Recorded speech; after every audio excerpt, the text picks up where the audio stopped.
11 दिनको उपचारपछि राष्ट्रपति पौडेल आज अस्पतालबाट डिस्चार्ज।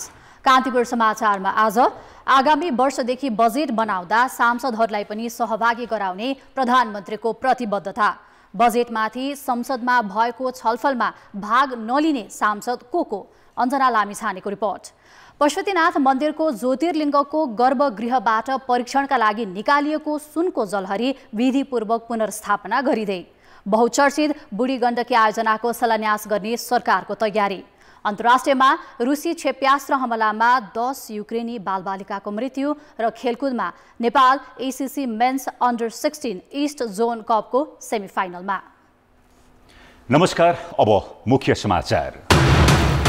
प्रतिनिधि सभामा पहिलो पटक मत विभाजनबाट बजेट पारित।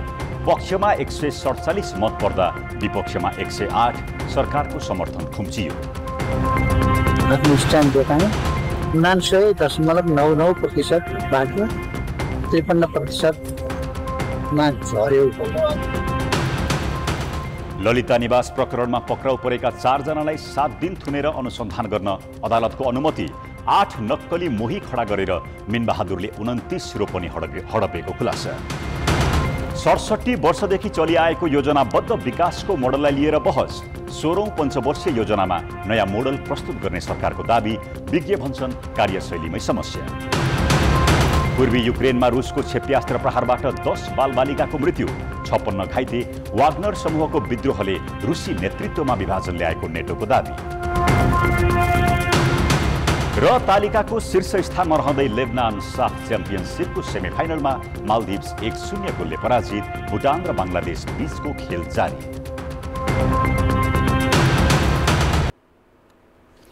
सरकारले आगामी आर्थिक वर्षका लागि पेश गरेको बजेट लामो छलफल र बहसपछि प्रतिनिधि सभाबाट पारित भएको छ। त्यति मात्रै होइन, प्रतिनिधि सभामा पहिलो पटक मत विभाजनबाट बजेट पारित भएको हो।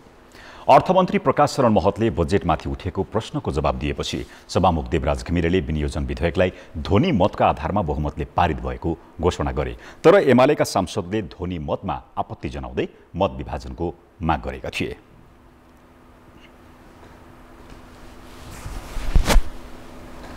विनियोजन विधेयक 2080 प्रस्ताव सम्बन्धमा यहाँबाट एउटा निर्णयको घोषणा भयो।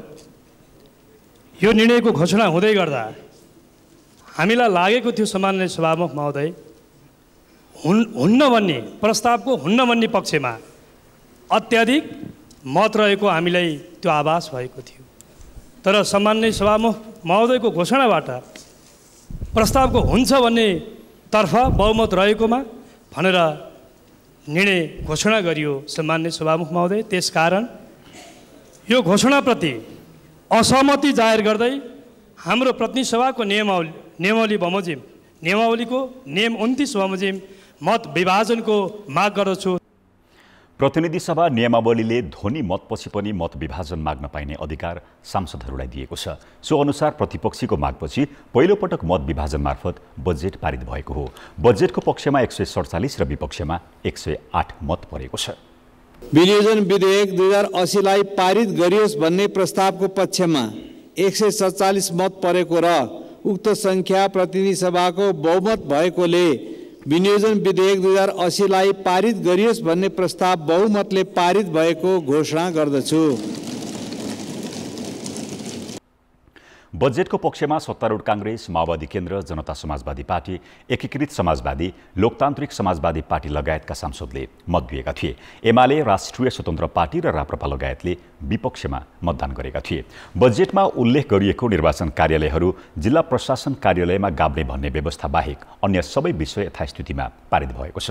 सत्तारूढ दलहरूका बीचमा नै असहमति देखिएपछि एमालेले मत विभाजन माग गरेको थियो। बजेट पारित गर्न सत्तारूढ दलहरूले आफ्ना सांसदहरूलाई व्हिप लगाएका थिए। त्यसअघि सांसदहरूले राखेको खर्च कटौतीको प्रस्ताव बहुमतले अस्वीकृत भएको थियो।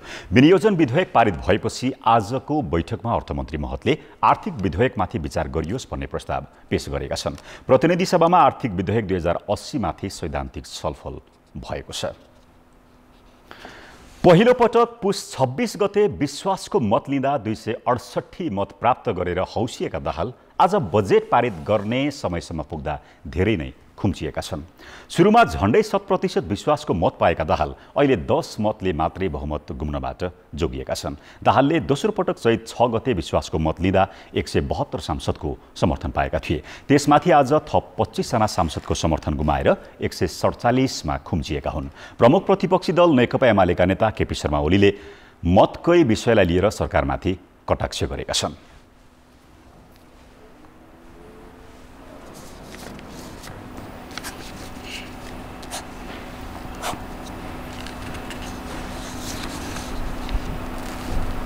गठबन्धनसँग बोल्नु थियो, बजेट पारित हुनु स्वाभाविक हो। हामीले आफ्नो मत, आफ्नो स्ट्यान्ड देखायौँ। 99.99% बाँच्यो, 53%मा झऱ्यो। प्रधानमन्त्रीमाथिको विश्वास भन्ने त्यहाँ देखियो। सरकारकै मन्त्रीले समेत बजेट मार्फत सरकारको परीक्षण भएको स्वीकार गरेका छन्। अब बजेट पारित गर्दाखेरि चाहिँ सामान्यतया बहुमतले पास गर्ने हो।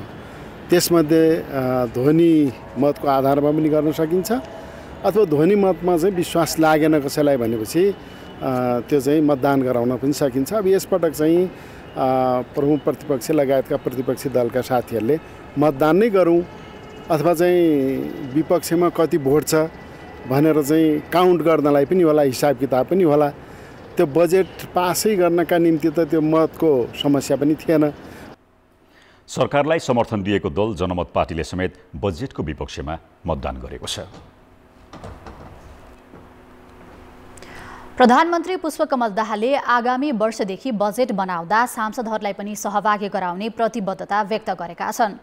प्रधानमन्त्री दाहालले बजेटमा सबै सांसदका सुझाव समेट्न कार्यदलले बनाएर काम गरिने बताएका हुन्। विनियोजन विधेयक अन्तर्गत प्रधानमन्त्री तथा मन्त्री परिषदको कार्यालय, राष्ट्रिय योजना आयोगको सचिवालय, राष्ट्रपति तथा उपराष्ट्रपतिको कार्यालयमाथि सांसदहरूले उठाएका प्रश्नको आज प्रतिनिधि सभामा जवाफ दिँदै प्रधानमन्त्री दाहालले बजेट कार्यान्वयनलाई सहज हुने आयोजना छनौट गरिने बताएका हुन्। सरकार बनेको 6 महिनामा देशका आर्थिक सूचकहरू सकारात्मक भएको दावी गर्दै प्रधानमन्त्री दाहालले आफू नेतृत्वको सरकारले मूलतः सुशासनलाई प्राथमिकतामा राखेर काम गरिरहेको बताए। यस बीचमा अर्थतन्त्र केही जागेको छ अहिले, किनकि म यसलाई सरकारको उपलब्धिमा मात्र सीमित गर्न चाहन्न, यसलाई मैले राष्ट्रकै उपलब्धिको रूपमा उल्लेख गर्न चाहन्छु। अहिले सबैजसो आर्थिक सूचकहरू सकारात्मक दिशातिर अगाडि बढ्दैछन्। पछिल्लो 6 महिना यता कुल विदेशी विनिमय सञ्चिति 20.9% वृद्धि भएको छ। अब हामी 9.7 महिनाको वस्तु तथा सेवा आयात धान्न सक्ने सुरक्षित अवस्थामा रहेका छौँ। नक्कली भुटानी शरणार्थी प्रकरण, मिटर ब्याजीलाई कारबाहीको दायरामा ल्याउने प्रयासदेखि ललिता निवास जग्गा प्रकरणसम्मका विषय प्रस्तुत गर्दै उनले सरकार सुशासनको बाटोमा अगाडि बढिरहेको तर्क गरेका हुन्। दाहालले कानुनभन्दा माथि कोही हुँदैन भन्ने मान्यता स्थापित गराएरै छाड्ने प्रतिबद्धता जनाए। नागरिक मैत्री प्रशासनको स्थापना, भ्रष्टाचार नियन्त्रण र राज्यको सबै तहमा सुशासनको प्रवर्धनमा सरकार निरन्तर सक्रिय रहेको छ र निरन्तर सक्रिय रहनेछ। सांसदहरूले उठाएका प्रश्नको जवाफ दिने क्रममा प्रधानमन्त्री दाहालले यस वर्ष विद्यार्थीको हातमा पाठ्य पुस्तक र किसानलाई समयमै मल उपलब्ध गराइएको दावी गरे। उनले यस वर्ष थप 3% नागरिकको पहुँचमा बिजुली पुगेको र सबैलाई पहुँचमा पुर्याउन आधार तयार पारेको बताए। जनप्रतिनिधिहरूको सर्वोच्च थलो संसदमा सांसदहरूले कानुन निर्माणको बहस मात्र गर्दैनन्, जनताका जल्दा बल्दा समस्या उठान गरेर सरकारको ध्यान आकर्षण गर्छन्। तर केही सांसद यस्ता पनि छन् जो संसदमा फिटिकै बोल्दैनन्। आगामी आर्थिक वर्षको बजेटमाथिको छलफलका लागि प्रतिनिधि सभाका 17वटा बैठक बसे, तर 45 सांसदले एक शब्द बोलेनन्। बजेटमाथिको छलफल हुँदा चुप लागेर बस्नेमा नेपाली कांग्रेसका सभापति शेरबहादुर देउवादेखि एमाले संसदीय दलका उपनेता सुभाष चन्द्र नेमाङसम्म परेका छन्।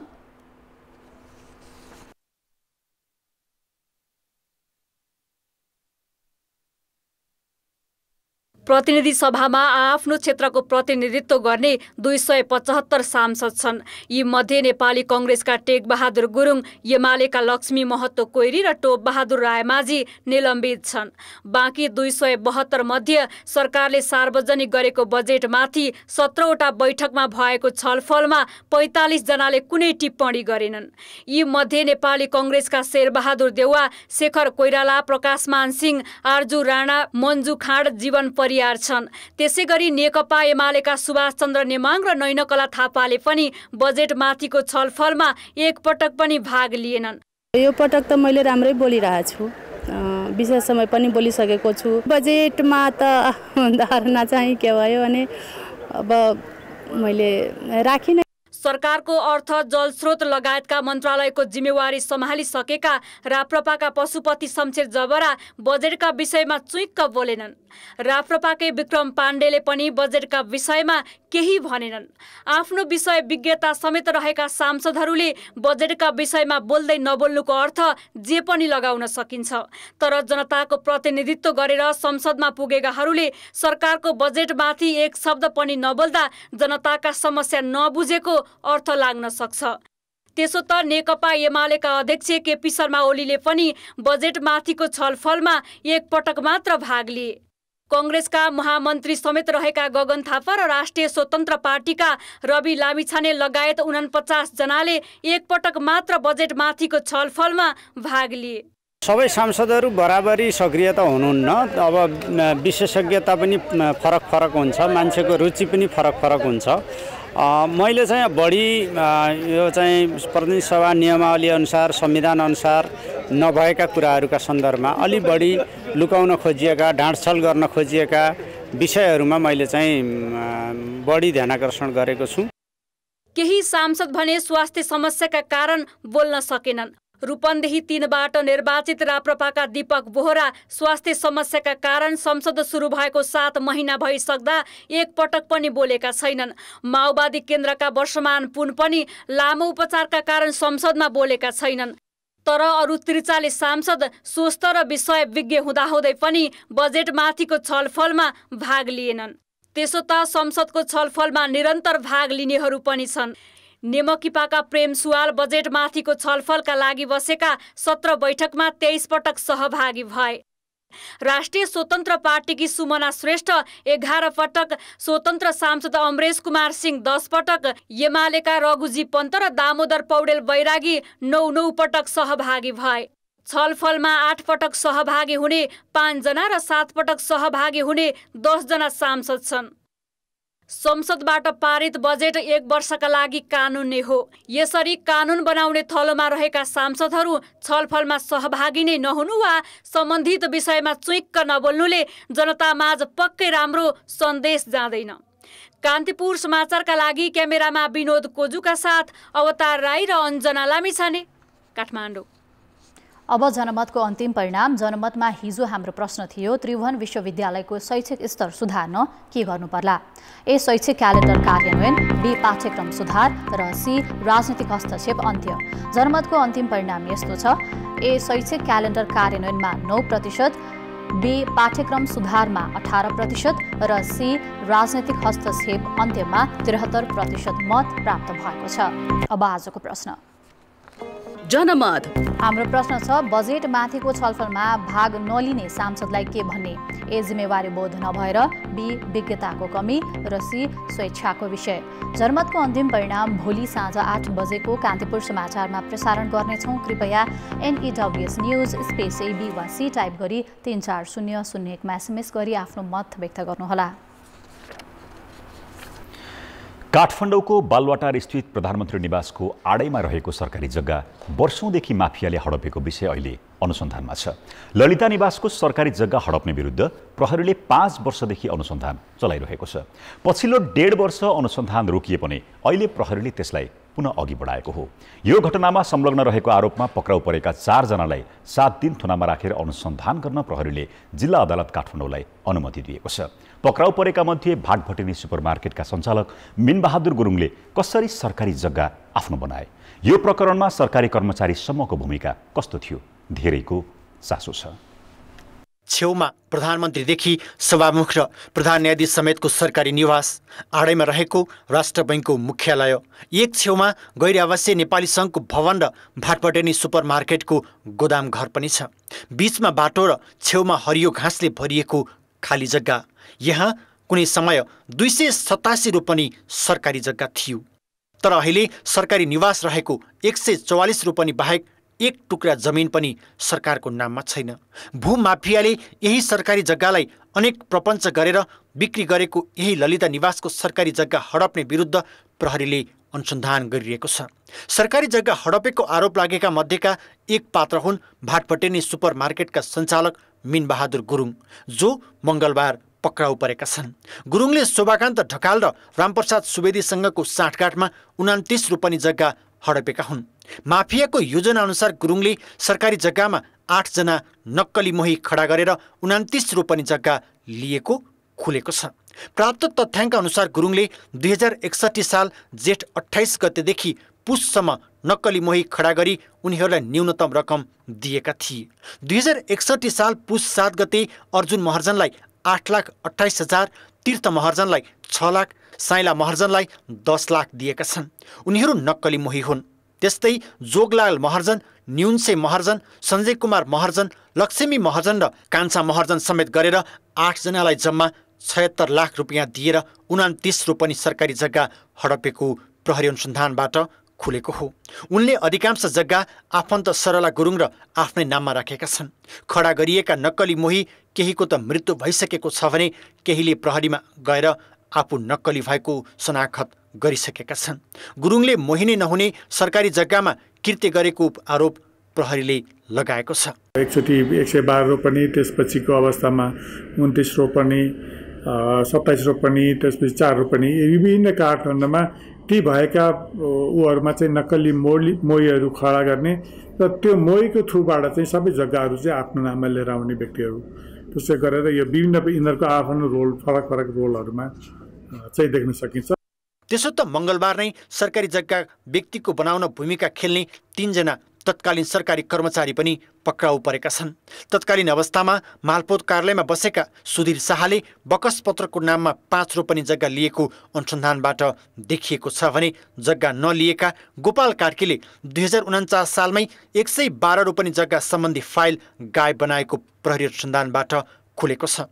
अर्का आरोपी धर्मप्रसाद गौतमले 2042 सालमै तत्कालीन श्री5 को सरकारको नाममा रहेको जग्गालाई गुठीको बनाइदिएको आरोप छ। त्यसबापत उनले 3 रोपनी जग्गा लिएको खुलेको हो। प्रहरी अन्य आरोपीसम्म पुग्ने बाटो समेत खोजिरहेको छ। ती सबै जग्गाहरू नेपाल सरकारका जग्गा हुन् र नेपाल सरकारको जग्गा कुनै व्यक्तिमा अथवा उसमा सर्न सक्ने अवस्था रहँदैन, कुनै पनि कानुनी प्रोसेस भएन। त्यसले गर्दाखेरि यो गलत भएको छ र त्यसमा यो जानिम नै होल कृत्य भएको छ र त्यसमा संलग्न व्यक्तिहरू को छन् भन्ने कुरा मात्रै अहिले हाम्रो अनुसन्धान फोकस। राजनीतिक दबावले अधुरो रहेको सरकारी जग्गा हडप्ने विरुद्धको अनुसन्धानलाई थप प्रमाणमुखी बनाएर 128 रोपनी सरकारलाई फिर्ता र आरोपीलाई कारबाहीको दायरामा ल्याउनु पर्ने चुनौती प्रहरी सामु छ। कान्तिपुर समाचारका लागि क्यामेरामा रूपक कोइराला र सञ्जय लुइटेलका साथमा रमेश धमला, काठमाडौँ। ललिता निवास जग्गा प्रकरणमा अख्तियार दुरुपयोग अनुसन्धान आयोगले 175 जना विरुद्ध भ्रष्टाचार र अनियमितताको मुद्दा चलाएको 3 वर्ष भयो। यो मुद्दा अहिले विशेष अदालतमा विचाराधीन छ, जसमा पूर्व प्रधानमन्त्री तथा पहुँचवाला व्यक्तिलाई जोगाएर अख्तियारले मुद्दा लगेको भन्दै आलोचना हुने गरेको छ। उनीहरूलाई यो प्रकरणमा कसरी जोगाइयो त? बालुवाटार स्थित ललिता निवासको 113 रोपनी सरकारी जग्गा किर्ते गरी व्यक्तिको नाममा दर्ता गरिएको अभियोगमा अख्तियारले 4 जना मन्त्री र 3 जना पूर्व सचिव सहित 175 जना विरुद्ध 2076 माघ 22 गते विशेष अदालतमा मुद्दा दायर गरेको थियो।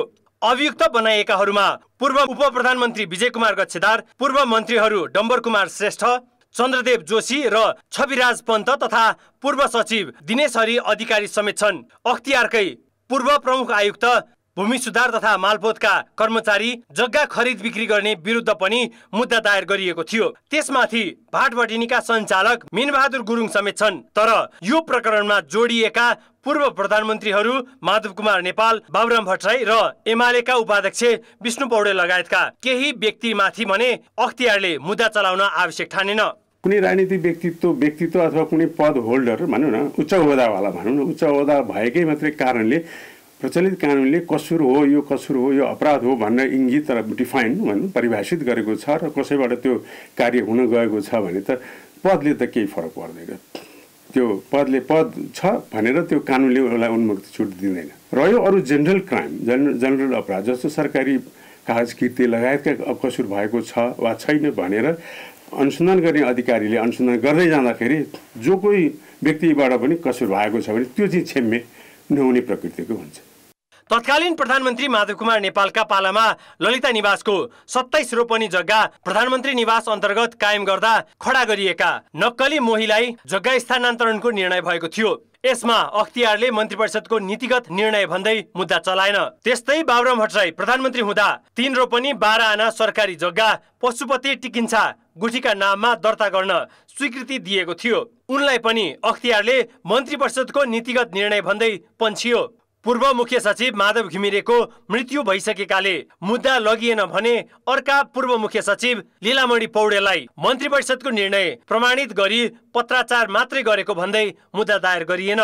तत्कालीन भूमि सुधार अधिकारी उमानाथ प्रसाद गेवालीले सरकारी जग्गामा मोही कायम गर्ने निर्णय गरे पनि प्रत्यक्ष रूपमा सरकारी जग्गा हानि गर्ने काममा संलग्न नदेखिएको भन्दै अख्तियारले उन्मुक्ति दियो। राणा परिवारका नाममा ललिता निवासको जग्गा दर्ता भए लगत्तै 22 रोपनी जग्गा पूर्व निर्वाचन आयुक्त सुधीर कुमार शाहकी पत्नी उर्मिला शाह तथा पूर्व सहसचिव गेहनाथ भण्डारीकी पत्नी भुवन कुमारी चापागाई लगायतका नाममा बकस पास भयो। तर अख्तियारले प्रत्यक्ष नजोडिएको भन्दै शाह र भण्डारीलाई जोगाएर श्रीमतीहरू विरुद्ध मात्रै मुद्दा चलाएको थियो।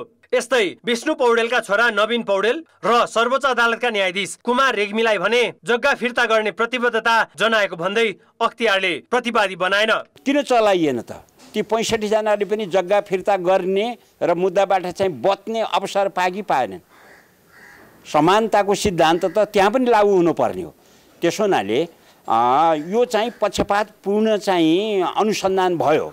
अब तत्कालीन अवस्थामा के देखिन्छ भने तत्कालीन चाहिँ पहुँचमा रहेका मानिसहरू, शक्तिको आड पाएका मानिसहरूले शक्ति र पहुँचको आधारमा चाहिँ भ्रष्टाचारको मुद्दाबाट चाहिँ जोगिएको स्थिति त्यतिखेर देखिन्छ।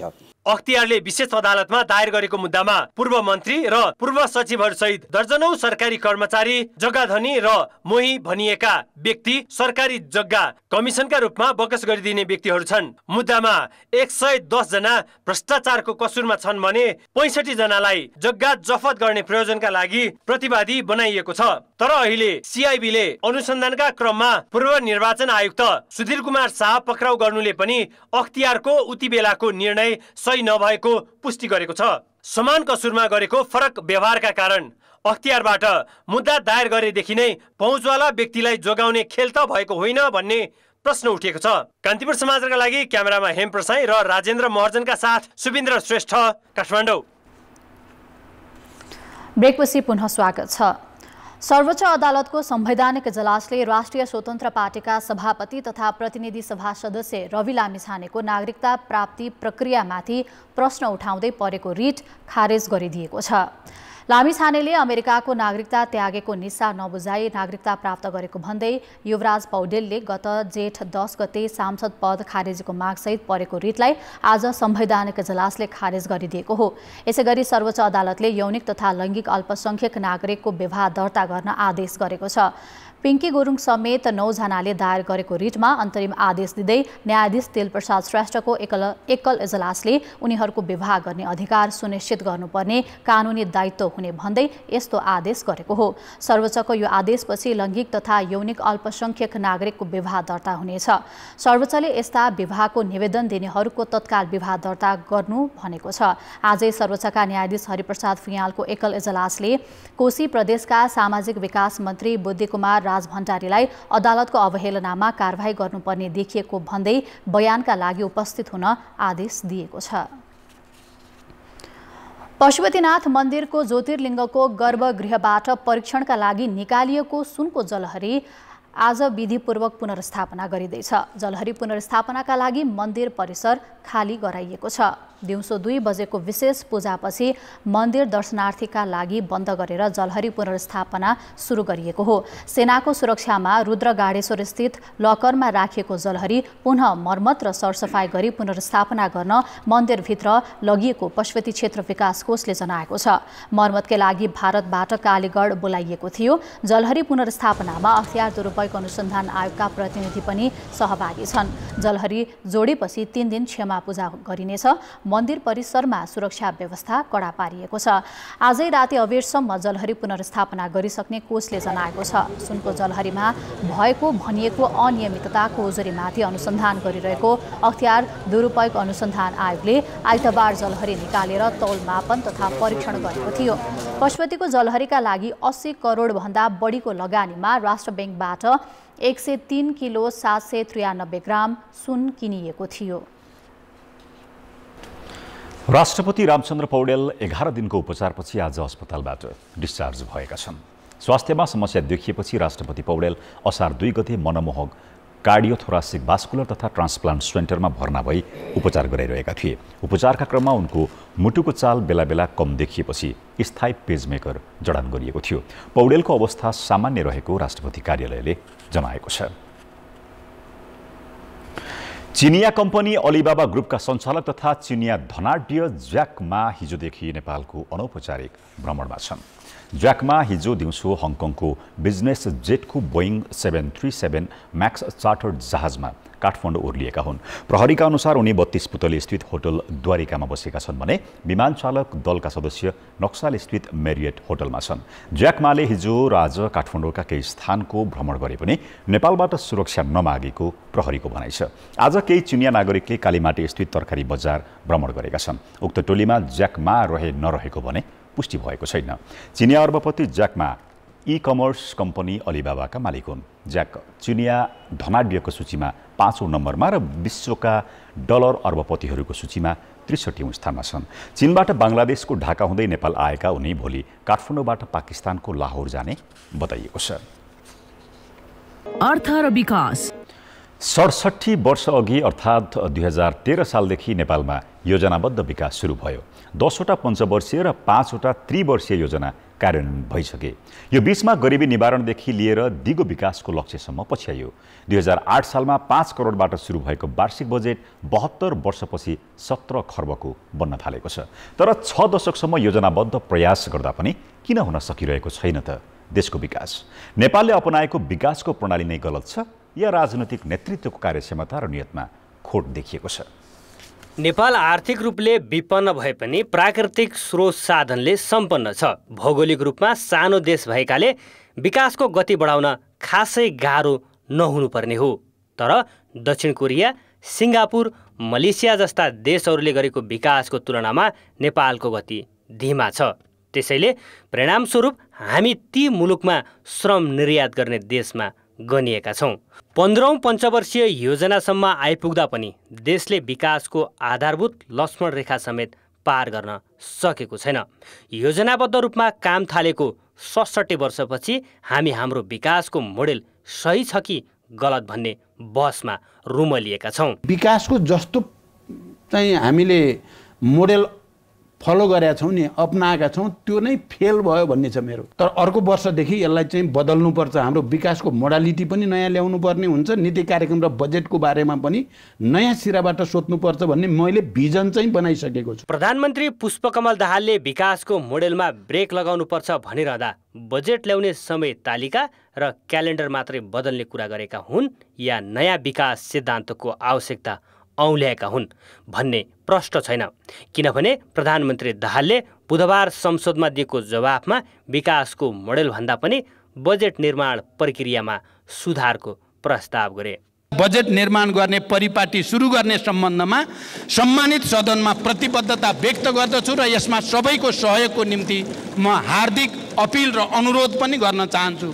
यसले हाम्रो असफल भइसकेको विकास प्रक्रियालाई, नीति कार्यक्रम र बजेट निर्माण प्रक्रियालाई सुधार गर्नेछ र त्यसले देशलाई नयाँ गति दिनेछ भन्ने म विश्वास पनि व्यक्त गर्न चाहन्छु। प्रधानमन्त्रीकै निर्देशनमा अहिले राष्ट्रिय योजना आयोग 15औं योजनाको समीक्षा गरी आगामी माघमा 16औं पञ्चवर्षीय योजना ल्याउने तयारीमा छ।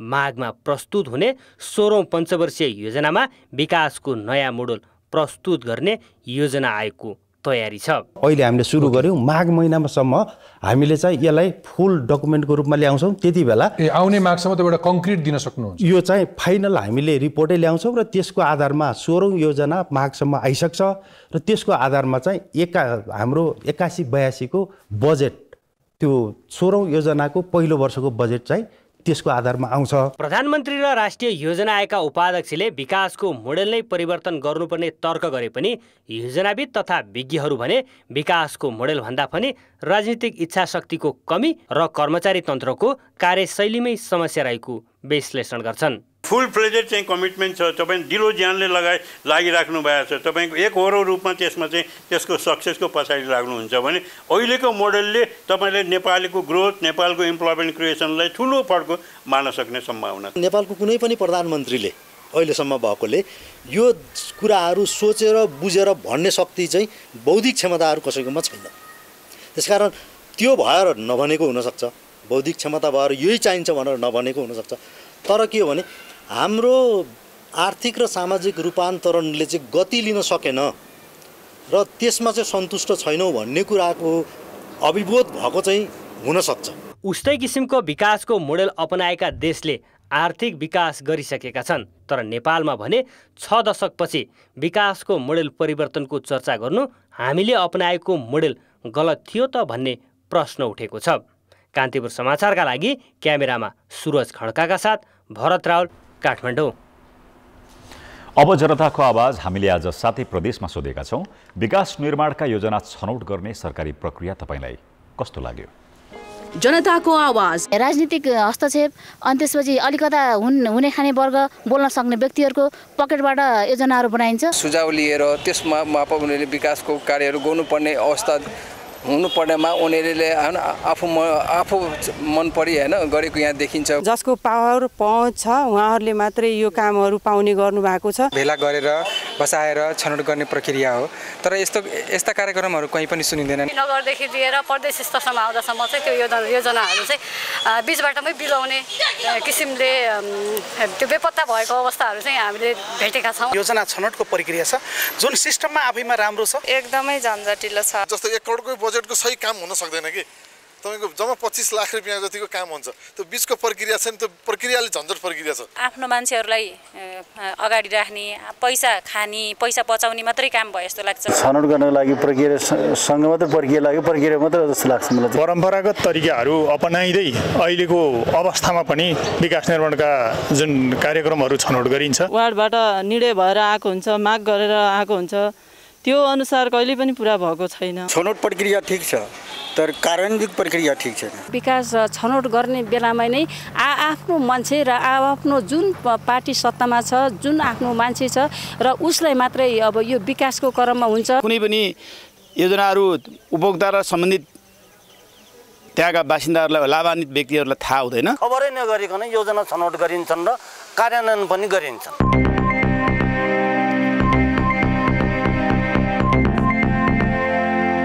बैंकहरूले निर्माण क्षेत्रका सिमेन्ट, डन्डी, इटा, पाइप उद्योगमा प्रभावित कर्जालाई असार मसान्तभित्रै पुनर्संरचना तथा पुनर्तालिकीकरण गर्न सक्ने भएका छन्।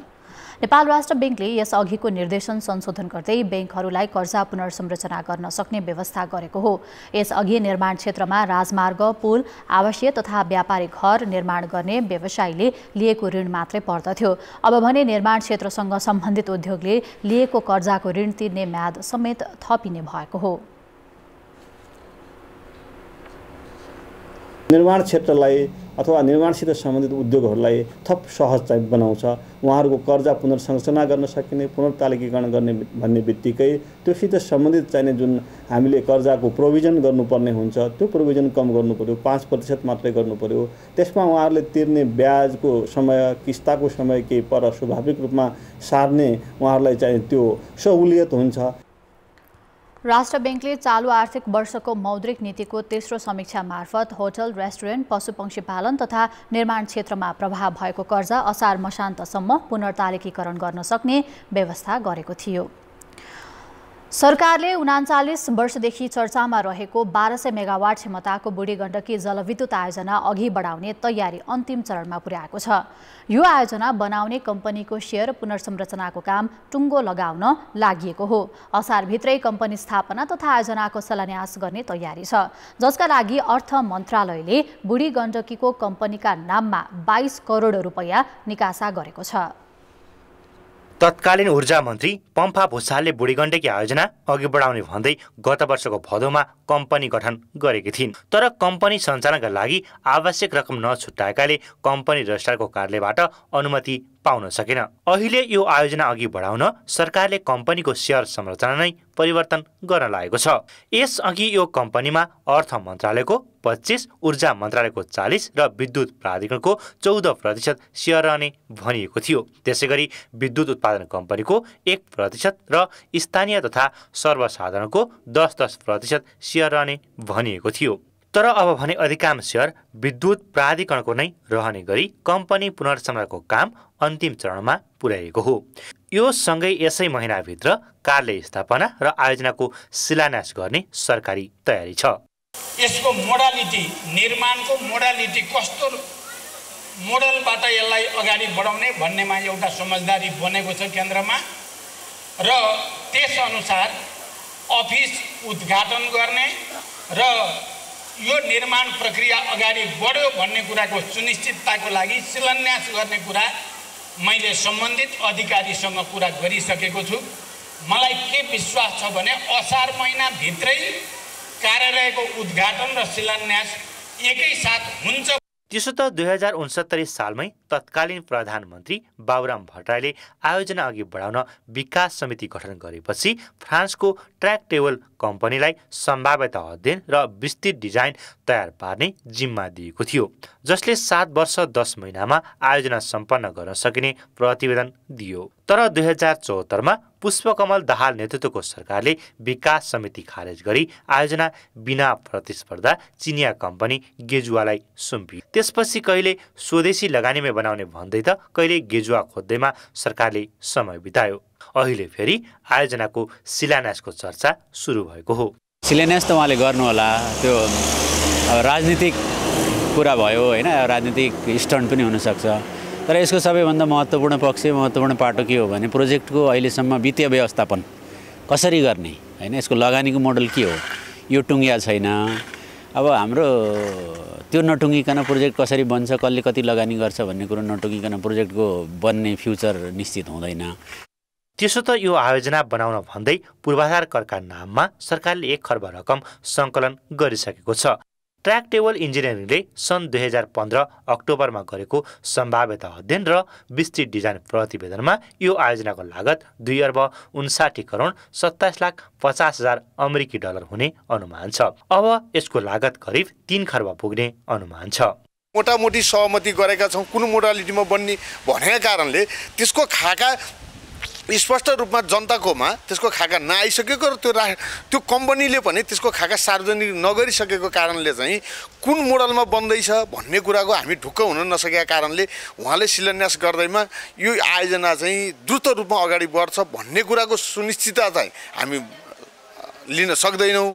यो आयोजना उच्च विद्युत माग भएका काठमाडौँ, पोखरा र चितवन जस्ता सहरको बीचमा अर्थात् गोर्खा र धादिङमा पर्छ।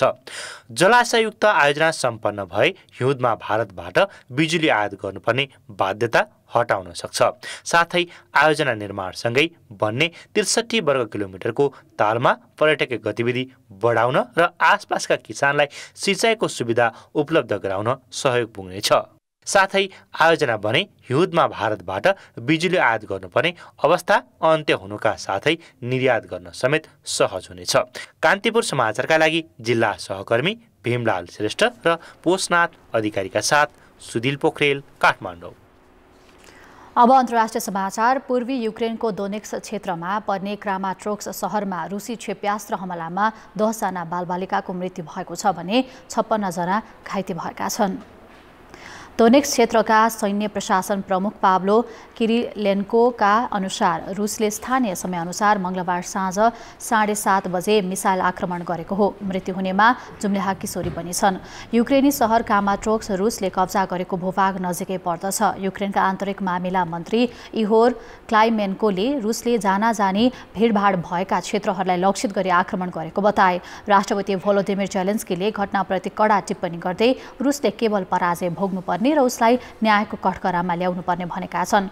रुसले भने आम नागरिकलाई निशाना नबनाएको प्रतिक्रिया दिएको छ। सन् 2022 फेब्रुअरी 24 मा सुरु भएको रुस युक्रेन युद्ध अझै जारी छ।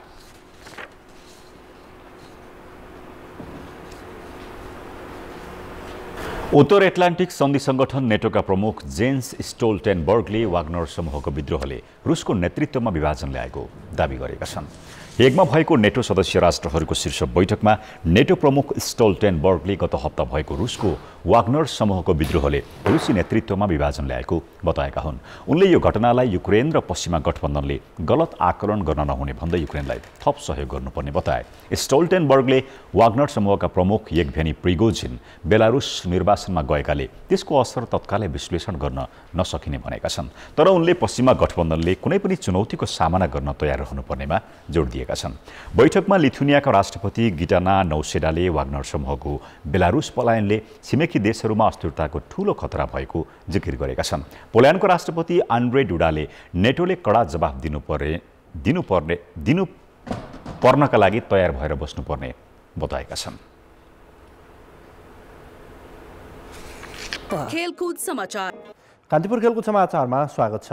सुरुवातमा साफ च्याम्पियनसिप सम्बन्धी प्रसङ्ग। लेबनान साफ च्याम्पियनसिपको सेमिफाइनलमा प्रवेश गरेको छ। मालदिप्सलाई 1-0 ले हराउँदै लेबनान 100% नतिजासहित अन्तिम 4 मा पुगेको हो। लेबनान 9 अङ्कसहित सेमिफाइनल पुग्ने पहिलो टिम बन्यो। आजको खेलमा बराबरीको नतिजा समेत उसलाई अन्तिम 4 प्रवेशका लागि पर्याप्त थियो। पराजित मालदिप्स भने बाहिरी नै सङ्घारमा छ। बेङ्गलोरको कान्तिराभा रङ्गशालामा पहिलो हाफदेखि नै लेबनानले मालदिप्समाथि दबाव बनाएको थियो। मालदिप्सले गोलका केही अवसर बनाए पनि सफल भने भएन। 8औं मिनेटमा इब्राहिम असलमले बक्स बाहिरबाट गरेको प्रहार आकाशिएपछि मालदिप्सले मौका गुमाएको थियो। 20औं मिनेटमा मालदिप्सले फ्री किक पाए पनि सही दिशामा प्रहार नगर्दा गोल भएन। त्यसको 3 मिनेटपछि फ्री किकमै लेबनानले गोल गर्दै डेडलक तोड्यो। कप्तान हसन मधुकले पेनाल्टी बक्स बाहिरबाट आकर्षक गोल गरेका हुन्। 25औं मिनेटमा अल अब्दिन फरानको क्रसमा मोहम्मद सडेकले गोल गर्दा गोल एरिया नजिकैबाट गरेको प्रहार बाहिरिएपछि लेबनानले दोहोरो अग्रताको मौका गुमाएको थियो। दोस्रो हाफमा मालदिप्सले बराबरीका केही अवसर पाए पनि सदुपयोग गर्न सकेन भने लेबनानले पनि गोल थप्न सकेन। जितसँगै लेबनान समूह बी को शीर्ष स्थानमा रहँदै अघिल्लो चरण प्रवेश गर्यो। उसले सेमिफाइनलमा समूह ए को उपविजेता भारतको सामना गर्नेछ। साफ च्याम्पियनसिप अन्तर्गत समूह चरणको अन्तिम खेलमा भुटान र बङ्गलादेश खेल्दैछन्। जारी खेलमा बङ्गलादेशले 3-1 को अग्रता बनाएको छ। शान्तिरोबा स्टेडियम बङ्गलोरमा 5औं मिनेटमा विश्वनाथ घोषको हेडर भुटानी डिफेन्डरले मुस्किलले बाहिर फालेपछि भुटानको खतरा टरेको थियो। त्यस लगत्तै आक्रामक बनेको भुटानले 7औं मिनेटमा मौका सृजना गर्यो। सेरुब दोर्जीको क्रस पञ्च गर्दै बङ्गलादेशी गोलरक्षक अन्सुर रहमानले खतरा टारे। 9औं मिनेटमा सेरुबकै प्रहार पुनः अन्सुरले बचाएका थिए। 12औं मिनेटमा भुटानले शानदार अग्रता लियो।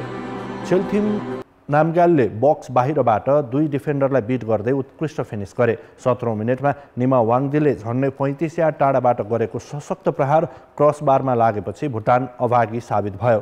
20औं मिनेटसम्म शानदार खेल प्रदर्शन गरेको भुटानले 21औं मिनेटमा बराबरी गोल बिहोर्यो। शेख मोर्सालिनले बक्स बाहिरबाट गोल गर्दै बङ्गलादेशलाई खेलमा फर्काएका हुन्। 30औं मिनेटमा मोर्सालिनकै क्रसमा रकिब हुसेनको पास भुटानी डिफेन्डरसँग ठोकिँदै गोल भएपछि भुटान पछि पर्यो। 36औं मिनेटमा रकिब हुसेनले बङ्गलादेशका लागि तेस्रो गोल थपे। जित हात पारे बङ्गलादेशले सेमिफाइनलमा समूह ए को विजेता कुवेतसँग खेल्नेछ।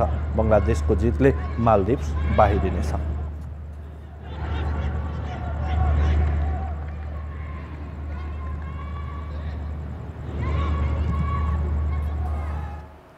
नेपाली राष्ट्रिय फुटबल टिम साफ च्याम्पियनसिपमा सहभागी भएर स्वदेश फर्किएको छ। नेपाली टिम केही बेर अघि त्रिभुवन अन्तर्राष्ट्रिय विमानस्थल अवतरण गरेको हो। साबिक उपविजेता समेत रहेको नेपाल यसपटक भने समूह चरणबाटै बाहिरिएको छ। 2015 पछि नेपालले लगातार 2 संस्करण नकआउट चरणमा स्थान बनाएको थियो। नेपाल पहिलो खेलमा कुवेतसँग 3-1 र दोस्रो खेलमा आयोजक भारतसँग 2-0 ले हारेको थियो। अन्तिम खेलमा हिजो पाकिस्तानलाई 1-0 ले हराउँदै नेपालले सान्त्वना जित हात पारेको थियो। 3 खेलमा नेपालले 5 गोल खाँदा 2 गोल मात्र गर्न सक्यो। नेपालका लागि अन्जन बिष्ट र आशिष चौधरीले गोल गरेका थिए।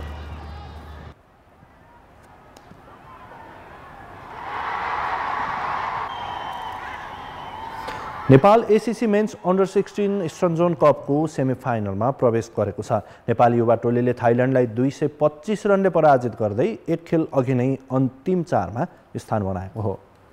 मलेसियाको बाङ्गीमा भएको खेलमा टस जितेर पहिले ब्याटिङ गरेको नेपालले निर्धारित 35 ओभरमा 8 विकेट गुमाएर 269 रनको योगफल बनाएको थियो। पहिलो विकेटका लागि ओपनर द्वय सूर्यान्शु कोइराला र नीरज कुमार यादवले 110 रनको साझेदारी गरी टिमलाई राम्रो सुरुवात दिलाएका थिए। नीरजले 74 रनको अर्धशतकीय पारी खेले। उनले 43 बलमा 7 चौका र 6 छक्का प्रहार गरेका थिए। यस्तै सूर्यान्शु र सन्तोष यादवले समान 40-40 रन बनाए। नरेन भट्टले 55 रनको अभिजित पारी खेलेपछि नेपालले विशाल योगफल बनाएको हो। नटपाखन मनोवन पानुवात देसुङनियोन र इशान बेनर्जीले 2-2 विकेट हात पारे। जवाफमा उत्रिएको थाइल्यान्ड 13.5 ओभरमा सबै विकेट गुमाएर 44 रनमा समेटियो। थाइल्यान्डका लागि इशान बेनर्जीले 16 तथा धानुफोनले 12 रन बनाउनु बाहेक अन्य खेलाडीले दोहोरो रन बनाउन सकेनन्। 8 खेलाडीले खाता खोल्नै सकेनन्। यो जितपछि नेपाल समूह चरणको 1 खेल अघि नै सेमिफाइनल प्रवेश गर्न सफल भएको हो। खेलको समाचार अहिलेलाई यति नै। कान्तिपुर समाचार अहिलेलाई सकियो। कान्तिपुर टेलिभिजन हेर्दै गर्नुहोला। नमस्ते।